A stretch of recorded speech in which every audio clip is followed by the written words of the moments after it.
তোমরা কি কেউ গভীর রাতে একা হেঁটেছ? সামনে কেউ নেই, পিছনে কেউ নেই, তবু মনে হয় কেউ তোমার পেছনে হাঁটছে। আজ আমি তোমাদের শোনাবো এমন এক মেয়ের গল্প যে মরে গিয়েও ফিরেছিল একটা প্রতিশোধ নিতে।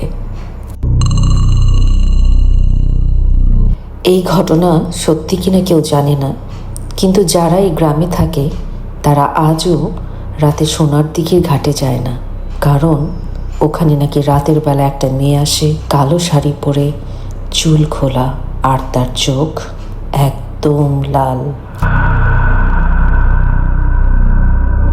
সাল 2007। রীতা নামের একটি মেয়ে তার পরিবার নিয়ে গ্রামে আসে। তাদের নতুন বাসা ছিল দিঘির পাশেই। রাত হলেই দিঘি থেকে ঠান্ডা হাওয়া আসতো, কিন্তু একদিন রীতা জানালার কাছে দাঁড়িয়ে দেখে একটা মেয়ে কালো শাড়ি পরে দিঘির ধারে বসে কাঁদছে। রীতা ভাবে কেউ হয়তো বিপদে পড়েছে। সে বেরিয়ে যায়, কিন্তু যখন সে মেয়েটির সামনে পৌঁছায়, মেয়েটি ধীরে ধীরে ঘুরে দাঁড়ায়। সে কি মানুষ ছিল? না, তার মুখটা ছিল অর্ধেক পোড়া, চোখ দিয়ে রক্ত ঝরছিল, আর সে হাসছিল।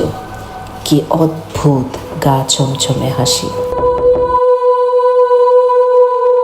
রীতা দৌড়ে বাসায় আসে, কিন্তু দরজা বন্ধ হয়ে যায় একাই। বাতি নিভে যায়।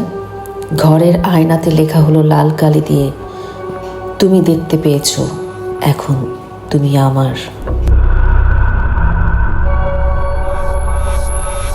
রীতা কখনো স্বাভাবিক হয়নি। সে আজও আছে মানসিক হাসপাতালে। শুধু একটা কথাই সে বলে বারবার, কালো শাড়ির মেয়েটা আবার আসবে।